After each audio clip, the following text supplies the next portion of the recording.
case of, recognizing that there are problems people have, but also in terms of as a workplace, we're putting some tools in place to try and help you resolve those problems.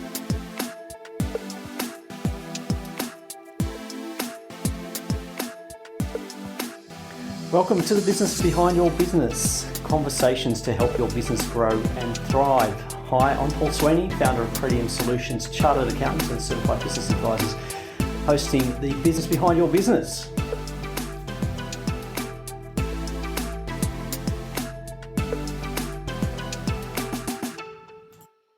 Welcome back to the Business Behind Your Business. And look, we had a great episode last time where we were speaking with Michael Van Dyke from Black Dog Institute, and we're looking at creating a mentally healthier world and how small and medium business owners can actually get access to resources to help them do that and to help them identify what they should be doing when they do encounter an employee that is experiencing some mental health issues or struggling with work. So we've looked at some great tools there, and those resources are still available. So if you didn't catch that episode, please go and check it out, and also check out the website businessbehindyourbusiness.com and look at the show notes for that episode with Black Dog Institute. And there's a link to some of the training programs that they do run. So I'd encourage you to go and visit that.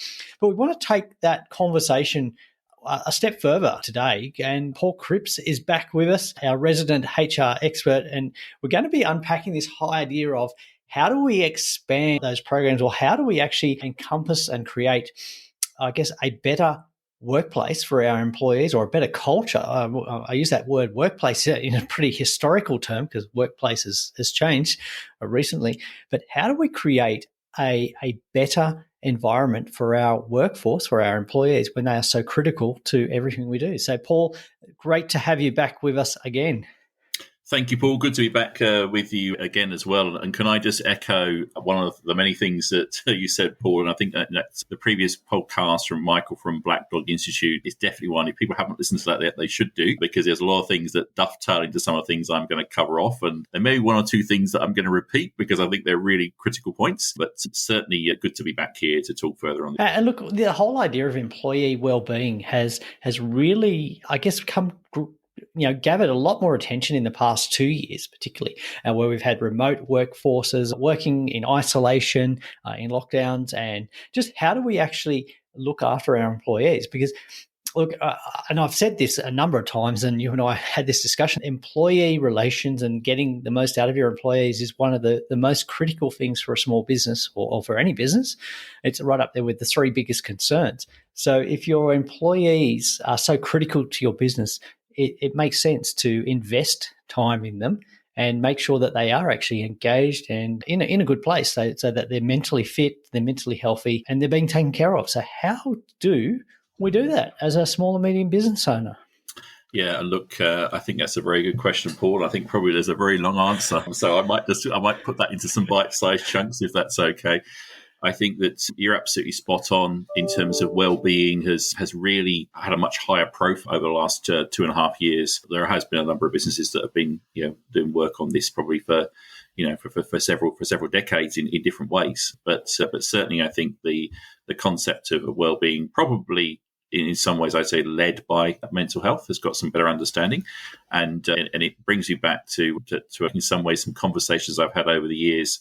Often with internal CFOs trying to get them to understand that there is a return on investment for spend on employee well-being. I think even one of the things that Michael mentioned last week, I thought, is it something like 300-400% return investment on employee, so in terms of mental health, and I think probably something similar applies to well-being more generally as well. I think the first thing I'm going to say is that it's going back to that conversation I've had on a number of occasions about spending on wellbeing initiatives. It's understanding, as you query, so Paul, in terms of employees that work for a business are a critical cog in the wheel to make a business work. And it's a little about not investing on maintaining your car. Really, if you're not maintaining to invest on your employees, then effectively things could go wrong. And I've personally seen quite a number of different things that I've seen different businesses put in place, not just over the last 18 months, but going back to a few years now, which, if that's okay, I'll share a couple of those with you. Yeah, that'd be great to get some practical examples other businesses are doing, because often we as an employee, you think, well, what can I do? I'm pretty limited with my resources. I'm pretty limited with my time. I can't do everything, but how can I put this in place? How can I create a better environment for my employees? Absolutely, and I think to be fair, Paul, there, as I often say to you, there's no silver bullets. There's no one right answer, and I think if I think about well-being and culture, I could probably talk separately to both. So I'm trying to probably cover both of them here in our podcast today. But certainly, I think first of all, maybe I'll focus on the well-being side, and I think that one of the things that I wanted to mention, and going back to that same conversation about the debate with the CFO, was on a number of occasions I've had in businesses has been around why are we paying this bill for an employee assistance program? Now, let's just be clear: an employee assistance program is often perceived as being something that is out of reach for a small business. It's there just for larger businesses. That's actually not the case. There are a number of providers that will cater for small businesses of just a handful of people and come up, and they'll have solutions that are there that are affordable to a very small business rather than ones that are going to cost thousands of dollars. Right, because you've mentioned this phrase, and it's a new one to me, or probably new to a lot of listeners, is an employee assistance program. So what exactly is that? Yeah, okay. So an employee assistance program is, and I'll use the word acronym EAP but I'll try and spell it out. Look, there are a number of different providers out there that provide employee assistance programs, and it's one thing I would want to say, because I've got someone I know very well that if they listen to this podcast, they'll be very cross that I'm talking about mental health. And the first thing I talk about is employee assistance programs. It is not the silver bullet, but it is a solution that's available that can certainly help. And look, it's a confidential service that's provided by a number of different providers. So it gives people access to phone support in terms of a particular problem. And that could be a problem that's impacting somebody directly from the workplace, or it could be something that's external to the workplace. So it's really, at its core, is really a counselling and information service. So it's commonly led referrals over a number of years for people that have mental health concerns, but equally it's there for other problems that people face in life as well. Sometimes it might be that people have got employees that are suffering some financial difficulties, so there is some very basic support they give them there. Nutritional as well is another example of about areas where they can assist. It's really and the importance is it's confidential. So the one thing that happens is that any conversation that an employee has with an employee assistance program, the information never goes back to the employer in terms of what's discussed. The employer will, most providers, end up with a report that will tell them what the usage has been, and it will tell them perhaps in terms of, maybe there are 6 employees that have contacted the service over a period of a year.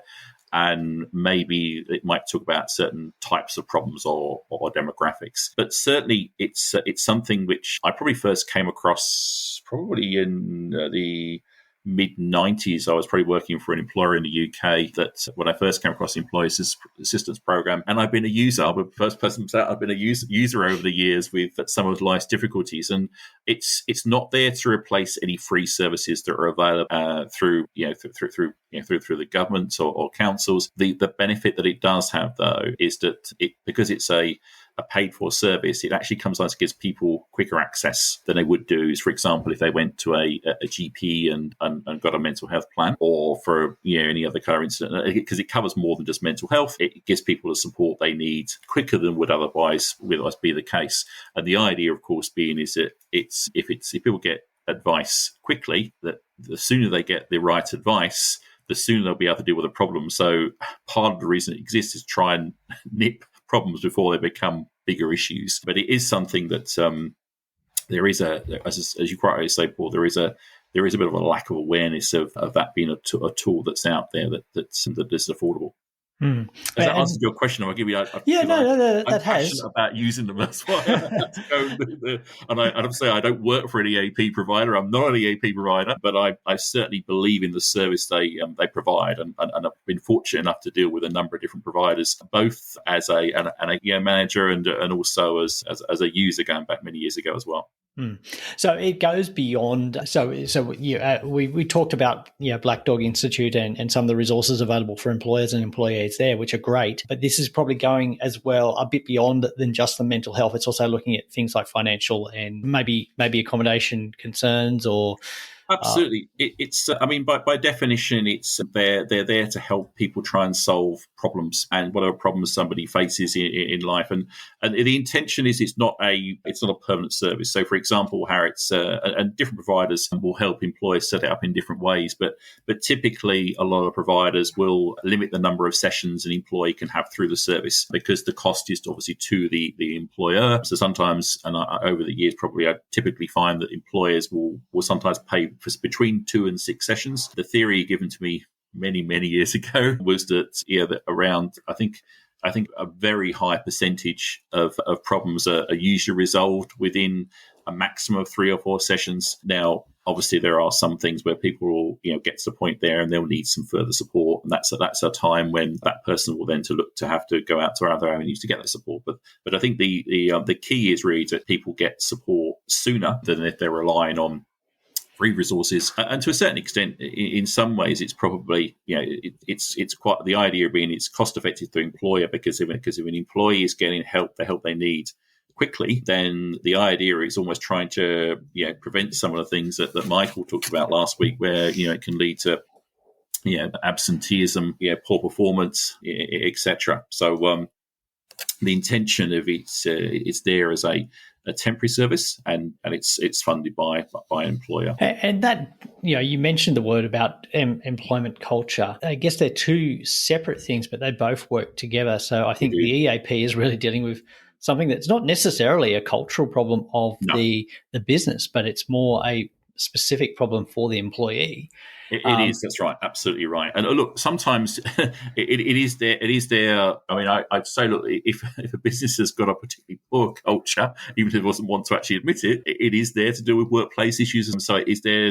For example, it could be that an example of where an employee can use a service is if they're having difficulties in the workplace dealing with somebody in particular. And look, I'll extend that. Some programs as well actually have a manager assist program as well that will actually help, managers manage issues as well. And once again, that's not designed to take away from any other support that might be available in that organisation, but it is there to provide an extra level of support. And really going on to some of the things that Michael mentioned last week in a similar vein, it's about a lot of it is about having more people looking out. So, for example, if a manager sees a pattern of behaviour, they might give a chance to work. Okay, so what's wrong? How can I help you? And actually letting people know that there is help available. Paul, something just came to mind that if you don't mind, I am just going to raise. And this is a real example of a client of mine that's got an employee assistance program in place and has done for much longer than they've been my client for about 18 months, and I think they've had an employee assistance program in place, I think, for about 5 years. And one of the most senior people in a business I was talking to a few weeks ago didn't know that they had a program that existed in the business. So one of the things that I find sometimes happens is that it's communicated, when it's launched, but there's never reinforced, and there is never a continuous, education that the program exists. So if there are any listeners to the podcast that they're scratching, maybe we do have one. Please do check, because if your business already has one, you want to do what you can to try to make sure it gets promoted. Because the worst thing that can happen is something exists and it sits there and nobody. And that's really an ongoing communication. So we've talked in the past about communicating through onboarding your employees, a new employee, making sure that they, are able to get up to speed and part of the organisation really quickly. So making them aware of what resources are available to them, but also that ongoing promotion with your employees and actually reminding them these are the resources available to you, and checking in with them regularly. How are you going? Yeah. Absolutely right.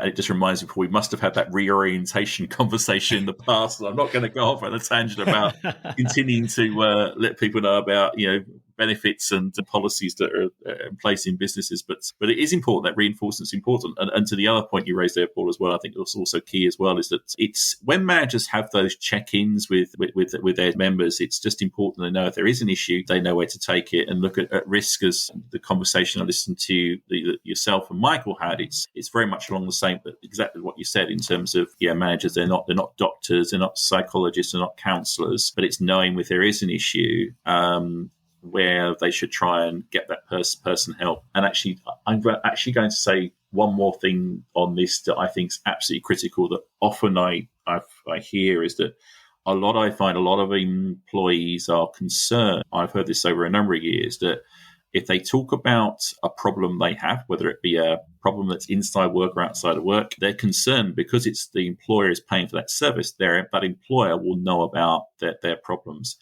Absolutely no way any employee assistance program. They're under a very, very strict code of professional practice. I don't know the exact expression of what they would use, but I can say from when I've sat on the other side of the fence and I've seen reports that come through from employee assistance program providers, they are so an employee never needs to be fear by going off and getting the help they need. That any confidence is going to be breached there at all. Yeah, that's good to hear, because I think there is that fear factor as well.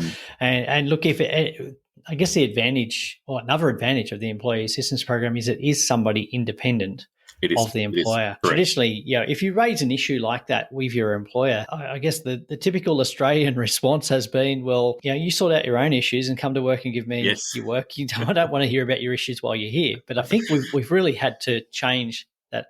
Oh, absolutely, Paul. It's an expression I remember hearing over many years, and well before I came to Australia, to be fair, as well. So I certainly heard that early in my career in the UK. And I think the idea is it's having an EAP or other services that are available to get people help. It's a case of recognizing that there are problems people have, but also in terms of, as a workplace, we're putting some tools in place to try and help you resolve those problems. So in a way, it's sort of flipping it around in terms of, well, actually, yes, we do want you to come work and leave those problems at home, or whether it's a case of just walk from across your bedroom to your workstation to the other side of your bedroom. But it is a case of making sure that people have got some help that's there to try and help navigate the problem, so they can be the best they possibly can be when they're working. Mm-hmm. And we want the best. Now, you did also mention that a bad or a poor culture in a company or a business is actually going to create a greater demand for an EAP. So how do we? Yes. And look, this could be quite a long conversation. So we might even put this aside for another day to come back to. But just quickly, what are some ways that we can improve culture within a business? Yes, look, I tend to like to think before about improving culture. I mean, there are always some basics, and I think that I tend to say for a business that, and when I work with clients that come up with this, I say, well, how about you assess first of all, where you are in terms of how about you assess your culture. Some clients have already got tools in place that look to do that. If they haven't, there's one that I find that works that I use. And I think that whilst there are some what I've done as I've talked to you there is there are some generally sort of like 5 main areas which are seen as being generically where businesses with a not so good culture can get let down. And I'm happy to tell you what they are and describe them briefly. But I would also say that it's a little bit like when lawyers talk, this is generic advice. I need a disclaimer out here that this doesn't necessarily work. So I would always suggest that people get their own help. And would it be helpful if I talk about those? So those 5 points. So the first one is the first one really is about teamwork, and this is making sure that, I guess, every team, and this all sounds very simple when you actually talk about this. And the thing is, this stuff isn't hard, which is a case of bringing it to people's attention. And it's about having the right people in the right roles, and the right leader of the team as well, and the right kind of mix of skills and experience in a team, and making sure that within that team that you've got people that are, if there are different personalities, that they have a way of understanding each other. So that's I'm going to talk about this quite briefly, Paul, otherwise I could go on for hours. Oh, absolutely.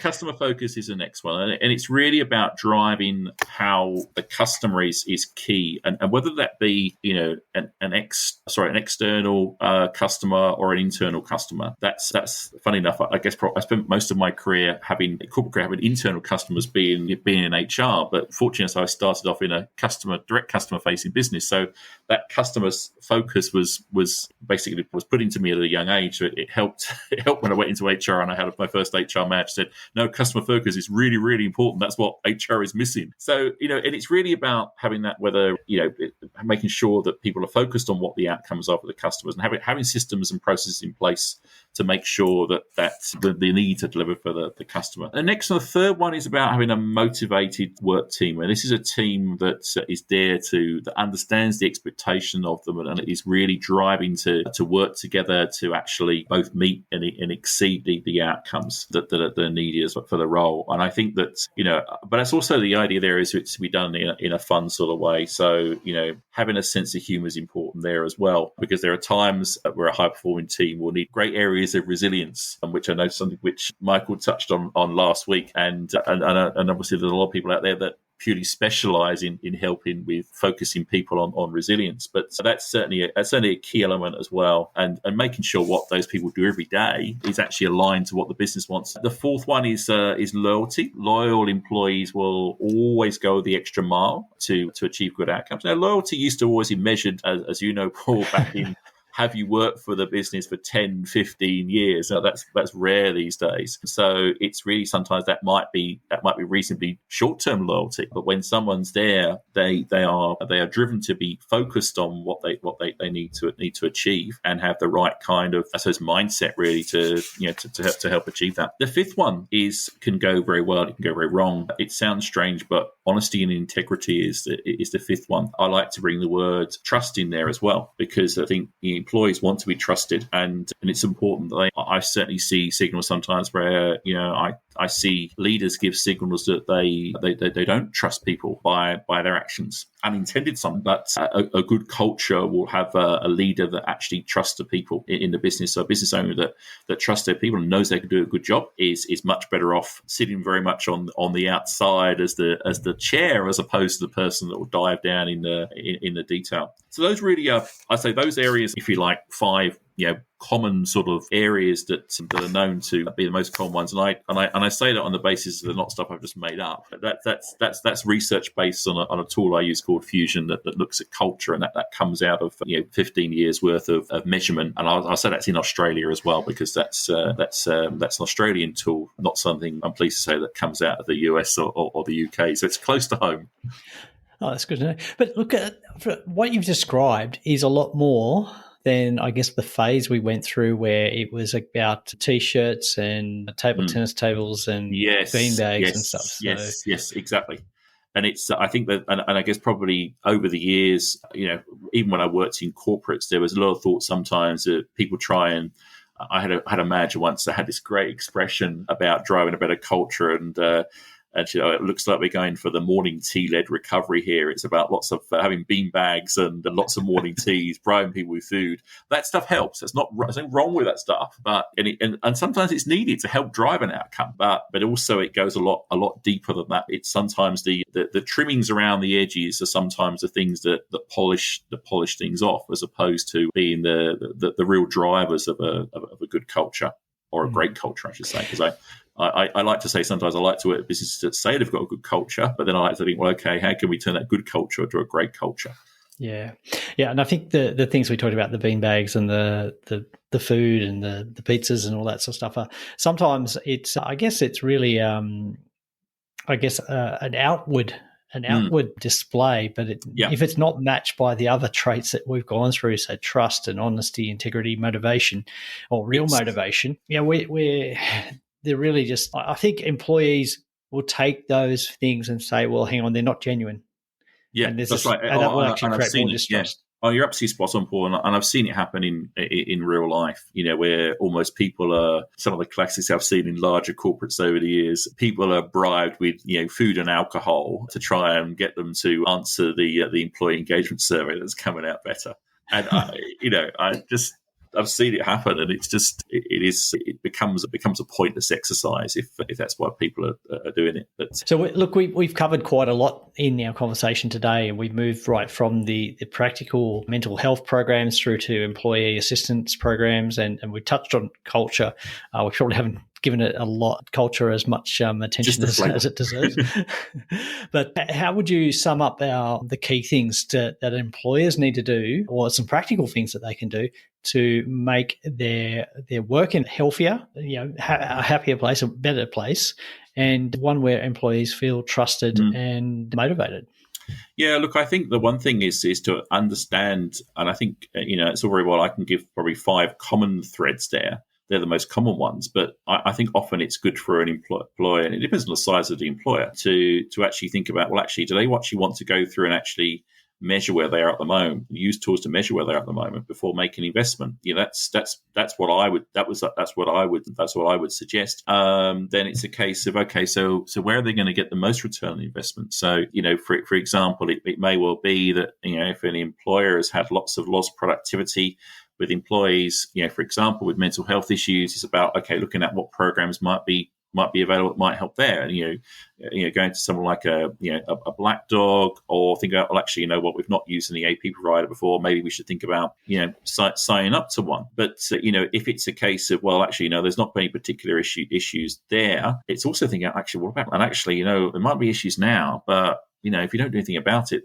they might come up in the future. So that's one of the reasons why I say that even a business that says they've got a good culture and everything's rosy now, it's always good to put some things in place for, I hate to use this expression on a wet day, but a rainy day. Because trust me, some of the things that I come across, unfortunately, an employer's rainy day, probably most days that I work, and often it's something that is preventable. So I always look to think, okay, well, I'll help you solve this problem, but here are some suggestions about some other things you might want to put in place that might actually help you for the future. But I think the most common thing as well, it's also just reaching out to people. And Michael said it as well. People, employers and managers should make regular contact to check in with their people. And if there's a concern, think about actually, well, what could I do to try and help that person?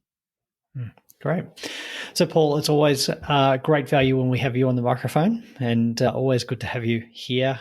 Look, we've been focusing a lot on employment issues, I think, in the past 2 years, and there's a very good reason for it. So, as I said at the beginning, employment issues are probably one of the 3 biggest issues business owners always raise with me. And during the last 2 years of the COVID pandemic, it's become an even bigger concern. So we have focused a lot on it, and we're hoping that there's some really practical advice that you've been given, and Michael last week gave, as well as in the past we've had Harry and Raj looking at some other issues on employment as well. So it is a big issue, and when we look at how critical your employees are to your business, it's important to get it right. And absolutely, and I always forget the number. Is it something like on average businesses spend 65% of costs is on payroll? Is that there or thereabouts, would you say? Oh, it varies across industry. Yeah. But look, you're looking at I guess in professional services, you're probably looking at a minimum of a third of your revenue is payroll. So yeah, absolutely, yeah. So you may as well get the best return on the investment on that cost, right? Yeah, absolutely. Okay, so Paul, you've mentioned some great tips and resources. We're going to make sure that they're available in the show notes. And if you're looking for them, they should be in the notes attached to the podcast wherever you're listening. But if they're not available in whatever medium you're using, head over to the businessbehindyourbusiness.com website, and the show notes will be there in full. And check out the resources. And look, if you missed last episode with Michael Van Dyke from Black Dog, I encourage you to go back and check that again. But again, Paul, thank you for joining us on the microphone. Always a pleasure. You're very welcome. Thanks for listening. Do you have a question you'd like our team of experts to answer? If you do, send your question to podcast@thebusinessbehindyourbusiness.com. To hear more from The Business Behind Your Business, don't forget to subscribe using your favourite podcast player. Or you can visit the businessbehindyourbusiness.com website.